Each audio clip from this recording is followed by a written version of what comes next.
requiere tiempo. Todo en la tierra tiene su propio tiempo y su propia estación. Eclesiastés 3:1.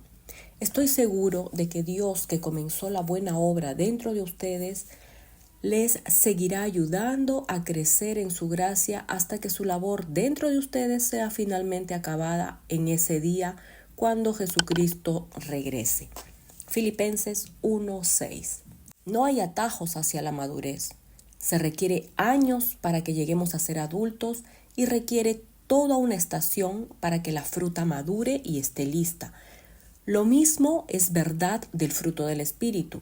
El desarrollo de un carácter semejante al de Cristo no puede ser apresurado. El crecimiento espiritual, como el crecimiento físico, requiere tiempo. Cuando trata de madurar una fruta rápidamente, pierde su sabor. En los Estados Unidos, los tomates usualmente se recogen verdes para que no se magullen cuando son transportados a los mercados. Después, antes de ser vendidos, estos tomates verdes son rociados con dióxido de carbono para hacerlos rojos instantáneamente. Los tomates rociados con el gas son comestibles, pero no se comparan en nada al sabor de un tomate maduro en la rama, porque se le dejó que madurara lentamente. Mientras que a nosotros nos preocupa qué tan rápido crecemos, a Dios le interesa qué tan fuerte crecemos. Dios ve nuestras vidas desde y para la eternidad y por tanto nunca tiene prisa. Lane Adams una vez comparó el proceso del crecimiento espiritual a la estrategia que usaron las fuerzas aliadas en la Segunda Guerra Mundial para liberar las islas del Pacífico Sur. Primero, suavizaban una isla, debilitando la resistencia al bombardear las fuerzas enemigas desde barcos cerca de la costa. Seguidamente, un grupo de fuerzas especiales invadía la isla y establecía una zona libre, una área pequeña de la isla que podía mantener bajo su control. Una vez que la zona libre estaba asegurada, empezaban el largo proceso de liberar el resto de la isla, parte por parte. Eventualmente tenían la isla entera bajo control, pero no sin antes librar unas batallas costosas. Adams hizo este paralelo antes de que Cristo invada nuestras vidas por medio de la conversión. A veces Él tiene que suavizarnos al permitir problemas que no podemos controlar. Aunque algunos abren sus vidas a Cristo la primera vez que les llama a la puerta, la mayoría de nosotros nos resistimos y nos ponemos a la defensiva. Nuestra experiencia de preconversión es Jesús diciendo: «He aquí, estoy a la puerta bombardeándote». En el instante en que se abre a Cristo, Dios obtiene una zona libre en su vida. Usted puede pensar que le ha entregado toda su vida a Él, pero la verdad es que hay mucho de su vida de lo cual ni siquiera está consciente. Solo puede darle a Dios tanto de usted como hasta donde usted lo entiende en ese momento. Y eso está bien. Una vez que a Cristo le es dada una zona libre, Él comienza la campaña de tomar control de más y más territorio hasta que su vida entera es totalmente de Él. Habrán luchas y batallas, pero el resultado final nunca estará en duda. Dios ha prometido que el que comenzó una buena obra en usted la llevará a cabo hasta completarla. El discipulado es el proceso de conformarse a Cristo. La Biblia dice: arribamos a la madurez genuina, a esa medida de desarrollo por la cual se quiere decir la plenitud de Cristo. Ser semejante a Cristo es eventualmente su destino, pero su jornada durará toda una vida. Hasta este punto hemos visto que esta jornada consiste en creer por medio de la adoración, conectarse por medio de la comunión y cambiar por medio del discipulado. Dios quiere que usted se haga cada día un poco más semejante a Él. Han comenzado a vivir la nueva vida en la cual están siendo hechos nuevos y se están haciendo semejante al que los hizo. En la actualidad estamos obsesionados con la velocidad, pero Dios está más interesado en que seamos fuertes y estables, en que seamos vertiginosos. Queremos el remedio al instante, queremos tomar el atajo y queremos la solución instantánea. Queremos un sermón, un seminario o una experiencia que instantáneamente nos resuelva todos los problemas, nos remueva toda tentación y nos libre de todos los dolores del crecimiento. Pero la madurez genuina nunca es el resultado de una sola experiencia. No importa qué tan poderosa o conmovedora sea, el crecimiento es algo gradual. La Biblia dice, nuestras vidas gradualmente se hacen más brillantes y más bellas a medida que Dios entra en nuestras vidas y nos hacemos semejantes a Él. ¿Por qué se toma tanto tiempo? Aunque Dios podría transformarnos instantáneamente, Él ha escogido desarrollarnos lentamente. Jesús es deliberado en el desarrollo de sus discípulos, así como Dios permitió que los israelitas se apoderaran de la tierra prometida poco a poco, para que no fueran abrumados. Él prefiere trabajar en pasos incrementales en nuestras vidas. ¿Por qué se toma tanto tiempo cambiar y crecer? Hay varias razones. 1. Somos lentos en aprender. Muy a menudo tenemos que reaprender una lección 40 o 50 veces para realmente entenderla. Los mismos problemas siguen recurriendo y pensamos, otra vez, ya aprendí eso, pero Dios nos conoce muy bien. La historia de Israel ilustra que rápido que olvidamos las lecciones que Dios nos enseña y que pronto que nos revertimos a nuestros viejos patrones de comportamiento. Necesitamos ser expuestos a la lección repetidamente. 2. Tenemos mucho que desaprender. Muchas personas van a un consejero debido a un problema personal o relacional que tomó años en desarrollarse y dicen, necesito que me compongas, solo tengo una hora. Ingenuamente esperan obtener una solución instantánea a una dificultad que ha sido muy prolongada y que está profundamente arraigada, ya que la mayoría de nuestros problemas y todos nuestros malos hábitos no se desarrollaron de la noche a la mañana. No es realista esperar que se desaparezcan inmediatamente. No hay pastilla, plegaria o principio que vaya a deshacer instantáneamente el daño de muchos años. Requiere el trabajo duro de remover lo malo y reemplazarlo con lo bueno. La Biblia llama esto despojarse del viejo y vestirse del hombre nuevo. Aunque recibió una naturaleza totalmente nueva al momento de su conversión, todavía tiene viejos hábitos, patrones y prácticas que necesitan ser removidos y reemplazados. Número 3. Tenemos miedo de confrontar humildemente la verdad acerca de nosotros mismos. He enseñado que la verdad nos hará libres, pero muy a menudo también nos hará sentirnos miserables. El temor de lo que podríamos descubrir si sinceramente enfrentamos los defectos de nuestro carácter nos mantiene viviendo en una prisión de negación.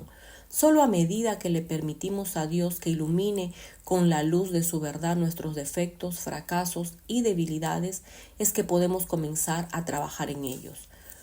Por eso es que no puede crecer sin tener una actitud humilde y abierta a ser enseñado. Número 4. El crecimiento es a menudo doloroso y atemorizante. No hay crecimiento sin cambio, no hay cambio sin temor o pérdida, y no hay pérdida sin dolor. Todo cambio envuelve la pérdida de algo. Tiene que dejar de aferrarse a sus viejas maneras de actuar para experimentar las nuevas. Tenemos miedo de estas pérdidas, aun cuando nuestras viejas maneras de actuar nos sabotean. ¿Por qué? Como un par de zapatos viejos, al menos estas se sienten cómodas y no son familiares. Frecuentemente las personas se forman su identidad en torno a sus defectos. Decimos, es que así soy cuando y así es como soy. La preocupación inconsciente es que si dejo ir mi hábito, mi herida o mi defecto, ¿quién seré? Este temor puede definitivamente hacer que su crecimiento sea más lento. 5. Los hábitos requieren tiempo para desarrollarse. Recuerde que su carácter es la suma total de sus hábitos. No puede decir que es amable a menos que sea habitualmente amable. Usted muestra amabilidad sin ni siquiera pensarlo. No puede decir que tiene integridad a menos que su hábito sea siempre ser honesto. Un marido que es fiel a su esposa la mayor parte del tiempo no es fiel del todo. Sus hábitos definen su carácter. Solo hay una manera de desarrollar los hábitos de un carácter semejante al de Cristo. Tiene que practicarlos. Y eso requiere tiempo. No hay hábitos instantáneos. Pablo instó a Timoteo: practica estas cosas, dedica tu vida a ellas para que todos puedan ver tu progreso. Si practica algo por un tiempo, se hace bueno a ello. La repetición es la madre del carácter y la habilidad. Estos hábitos formadores de carácter son llamados frecuentemente disciplinas espirituales, y hay docenas de libros muy buenos que le pueden enseñar cómo hacerla. Vea el apéndice 2, donde encontrará una lista de libros recomendados para el crecimiento espiritual. No se apresure. A medida que avanza hacia la madurez espiritual, hay varias maneras de cooperar con Dios durante el proceso. Primero, crea que Dios está trabajando en su vida aun cuando no lo sienta. A veces el crecimiento espiritual es un trabajo tedioso, consistiendo de un pequeño paso a la vez. Espere un mejoramiento gradual. La Biblia dice: todo en la tierra tiene su propio tiempo y su propia estación. Hay estaciones también en su vida espiritual. Algunas veces tendrá un avance corto e intenso de crecimiento, la primavera, seguido por un periodo de estabilización y prueba, el otoño o el invierno. Y de que esos problemas y hábitos y heridas que le gustaría que fuesen milagrosamente removidos. Está bien orar por un milagro, pero no se desilusione si la respuesta viene por medio de un cambio gradual. Con el tiempo, una lenta y persistente corriente de agua erosiona la roca más dura y convierte rocas gigantes en piedrillas. Con el tiempo, un pequeño brote se convierte en un gigante secoya de 350 pies de altura. Segundo, mantenga un cuaderno o diario de lecciones aprendidas. Este no es un diario de eventos, sino un registro de lo que está aprendiendo. Escriba las verdades y las lecciones vitales que Dios le enseña acerca de él, de usted, de la vida, de las relaciones y de todo lo demás. Escriba esto para que las separe y las recuerde y se las pase a la próxima generación. La razón por la que tenemos que pasar por la misma lección es porque la olvidamos. Repasar su diario espiritual asiduamente puede evitarle mucho dolor y sufrimiento innecesario. La Biblia dice: es crucial que mantengamos empuñados firmemente lo que hemos oído para que no nos extraviemos. Tercero, la paciencia con Dios. Tenga paciencia con Dios y con usted mismo. Una de las frustraciones de la vida es que el calendario de Dios es raramente exacto al nuestro. A menudo tenemos prisa cuando Dios no tiene prisa. Puede que se sienta frustrado en el progreso aparentemente lento que está haciendo en la vida.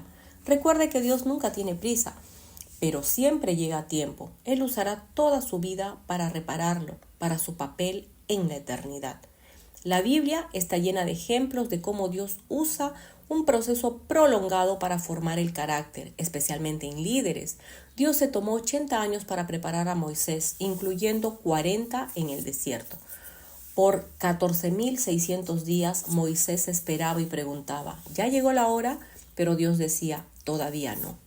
Contrario a los títulos de libros populares, no hay pasos fáciles a la madurez o secretos de la santidad instantánea. Cuando Dios quiere hacer un hongo, lo hace de la noche a la mañana, pero cuando quiere hacer un roble gigante, se toma 100 años. Grandes almas son crecidas mediante luchas y tormentas y temporadas de sufrimiento. Sea paciente con el proceso. Santiago aconsejó: no traten de salirse de nada prematuramente. Dejen que haga su obra para que maduren y lleguen a estar bien desarrollados. Finalmente, no se desanime. Cuando Habacuc se puso deprimido porque pensaba que Dios no estaba actuando lo suficientemente rápido, Dios tenía esto que decir: estas cosas que planeo no ocurrirán inmediatamente, lentamente, consistentemente y seguramente. El tiempo se aproxima cuando la visión será cumplida. Si parece lenta, no se desespere, porque estas cosas tendrán que ocurrir. Solo sé paciente. No se retrasarán un solo día. Experimentar un retraso no quiere decir que Dios dice que no.